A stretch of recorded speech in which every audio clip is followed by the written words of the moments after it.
Buenas noches, mis hermanos. Dios les bendiga en esta noche.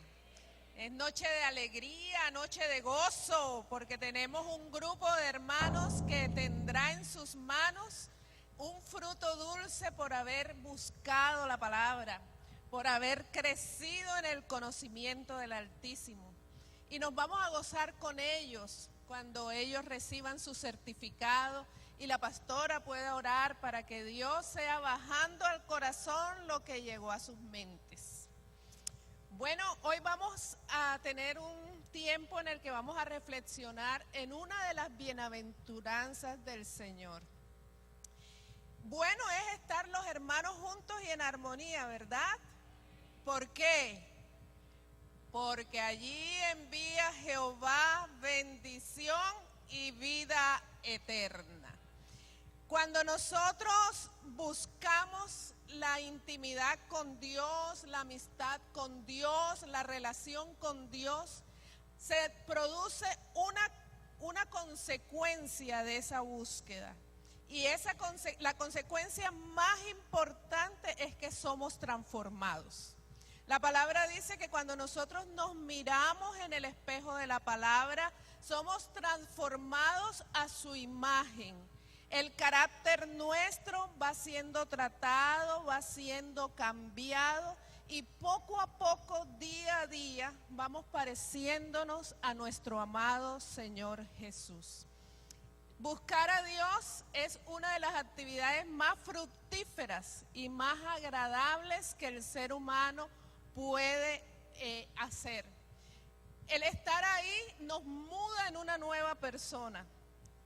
El único que puede cambiar y transformar el corazón humano es Jesús. No hay doctrina, no hay ciencia, no hay estrategias que le permita al hombre cambiar su forma de vivir y su forma de ser, si no es con la ayuda del Señor. Recordemos un poquito que antes de que se iniciara el ministerio de Jesús, vino una persona muy especial, Juan el Bautista. Y Juan el Bautista inicia su trabajo ministerial con un llamado. Dice, arrepentíos porque el reino de los cielos se ha acercado. Y eso muchas veces estuvo cuestionándome personalmente. Yo decía que cómo así que se va a relacionar el arrepentirse con que el reino de los cielos se ha acercado. Y una de las cosas que he podido entender con la ayuda del Espíritu Santo es que en la medida en que yo me arrepiento, en que yo dejo todas esas cosas que era y que no debí ser, el reino de los cielos se va acercando y va creciendo en mi vida. Ese llamado de Juan el Bautista es actual hoy. Todavía podemos escuchar arrepentíos porque el reino de los cielos se ha acercado. Y eso lo relacionaba un poco con la parábola de la levadura. No sé si la recuerdan, estoy segura que sí. Que es la parábola que dice que el reino de los cielos es semejante a una mujer que tomó una medida de levadura y la añadió a 3 medidas de harina. Y relata esa parábola que a medida que el tiempo pasó, la medida de levadura logró leudar toda la masa. Y el Señor me llevaba a decirme que en la misma medida en que yo permitiera que su palabra llegara a mi vida le iba a pasar lo mismo que a la masa cuando le añadían la levadura, que yo iba a ser transformada. Y yo sé, mi hermano, que usted ha vivido lo mismo. Yo sé que el Espíritu Santo le ha dicho lo mismo, porque si no, no estaríamos aquí.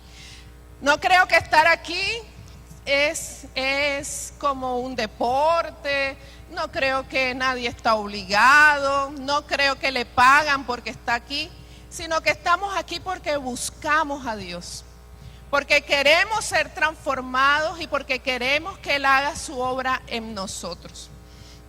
En la intimidad con Dios, su presencia, su palabra impacta de tal manera nuestra vida que es capaz de transformar el carácter. El carácter está conformado por muchas cosas y los psicólogos hablan acerca de eso. Pero independiente de qué y cómo se formó el carácter, lo real es que el carácter que nosotros tenemos no es el que a Dios le agrada. A través de los años y los pasos que vamos dando es cuando ese carácter empieza a ser mudado hacia el carácter de Cristo. Entonces, mi hermano, así como la levadura leudó toda la masa, y eso necesitó un proceso, necesitó que alguien echara la levadura en la masa, necesitó que alguien cubriera esa masa por un tiempo para que fuera creciendo y se fuera haciendo la obra. También Dios necesita a usted y a mí para que a través de nuestra vida Él pueda leudar la vida de otras personas que no conocen lo que usted conoce de Dios, que de pronto no ha visto los milagros que Él hace, que de pronto no ha visto cómo Él ha sanado su corazón, cómo Dios ha sido fiel. Ellos necesitan que usted sea la levadura que leude su masa. Entonces, mi hermano, nosotros en la medida en que nos encontremos con el Señor, en la intimidad, en la lectura de la palabra y en la oración, vamos a ir creciendo en el Espíritu. Vamos a ir pareciéndonos más a Él. Recuerde que la meta que Dios tiene para usted, para mí, es que seamos igual que Jesús. Es una meta grande, pero se puede lograr. Las bienaventuranzas las encontramos en Mateo, ahí en el Sermón del Monte, en Mateo 5. Y hoy quiero que veamos la primera. Dice, bienaventurados los pobres en espíritu, porque de ellos es el reino de los cielos. En el Sermón del Monte, Jesús golpea fuerte el orgullo de sus discípulos y golpea fuerte el orgullo de los líderes religiosos y de los legalistas de su época.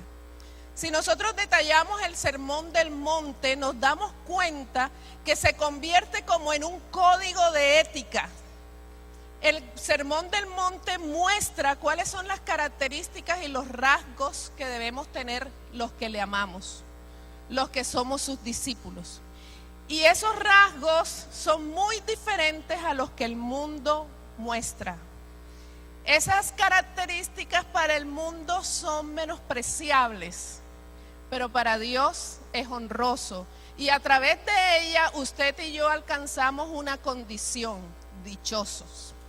Dice bienaventurado. Bienaventurado quiere decir dichoso, feliz, agradado, contento.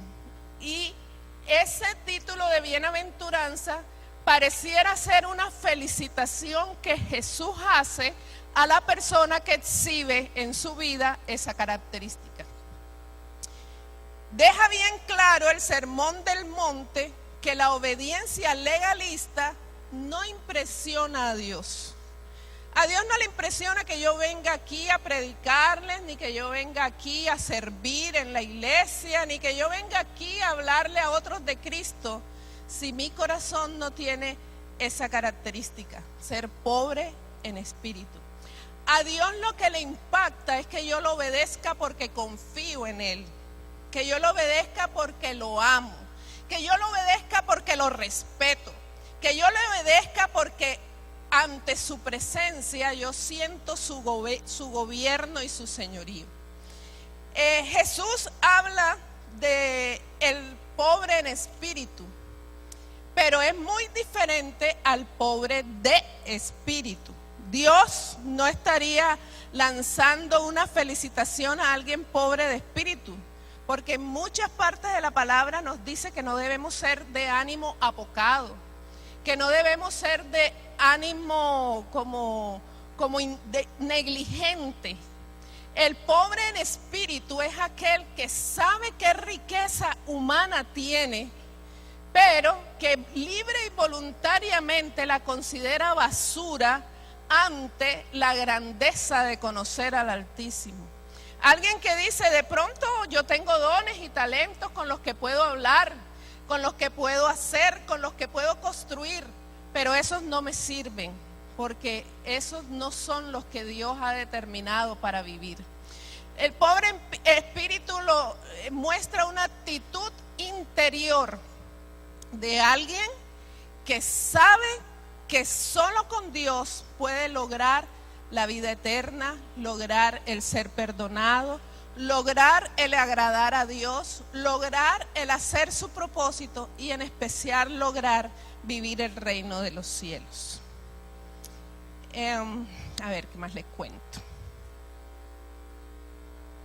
La pobreza a la cual nos está invitando entonces la bienaventuranza es a que seamos humildes, a que sepamos que necesitamos a Jesús, que necesitamos a Jesús para vivir, que necesitamos a Jesús para crecer, que necesitamos a Jesús para tener éxito pleno en nuestra vida, que necesitamos a Jesús para superar nuestras dificultades, nuestras inhabilidades, que lo necesitamos a Él y que solo colocando en sus manos los dones, los talentos, la capacidad humana que tenemos, podemos ver cómo Él nos convierte de una persona ordinaria en una persona extraordinaria. Eso le pasó a Pablo. Y si vemos en Filipenses 3 del 7 al 16, dice: pero cuantas cosas eran para mi ganancia, las he estimado como pérdida por amor de Cristo.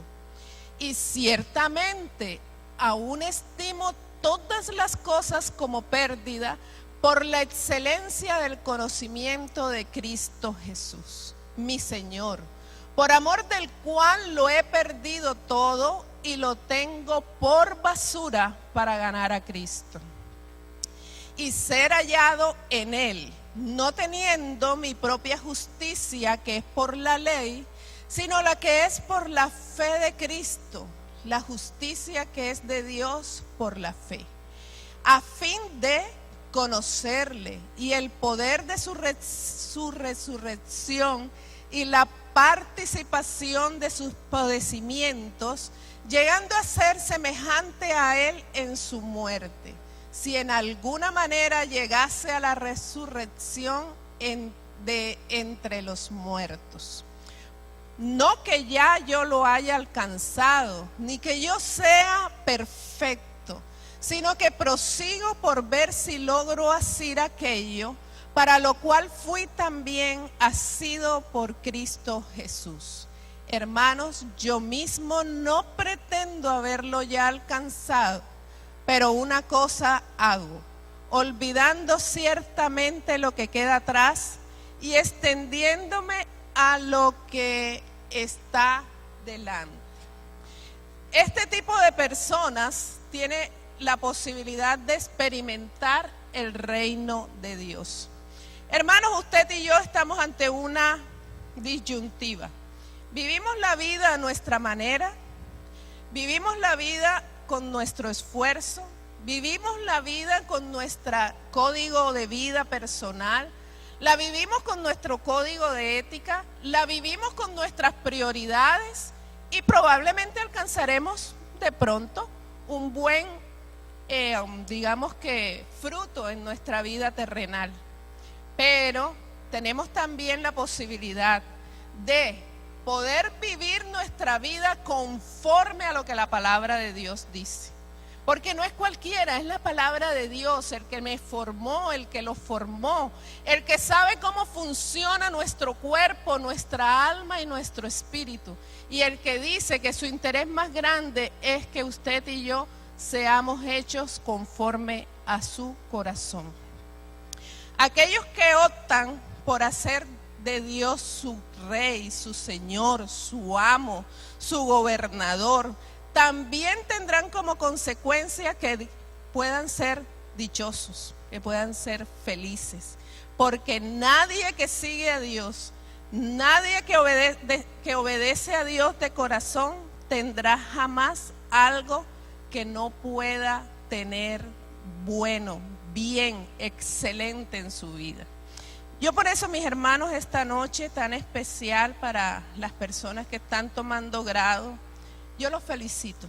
Los felicito porque cada uno de ellos ha entendido que la excelencia del conocimiento del Altísimo es más alto que la excelencia del conocimiento de la ciencia. Sé que ustedes saben, y por eso lo digo, que soy ginecóloga, pero el día que me gradué en teología, no puedo explicarles la diferencia. Poder nosotros tener un reconocimiento de años de estudio y de búsqueda del Señor no tiene comparación, y mucho menos queda sin fruto. Señor dice que ninguno que les sirve lo hace en vano, y que ninguno que les sirve quedará sin recompensa. Entonces yo quiero que a través de una obra de teatro, ustedes y yo podamos disfrutar en algo teatral, para que empecemos a pensar y permitamos que el Espíritu Santo hoy nos muestre qué quería decirnos, porque yo sé que todo eso lo saben ustedes. Es solamente un recorderis y es solamente un oír lo que Dios dice a través de una persona, pero yo sé que Dios hará cosa grande en usted.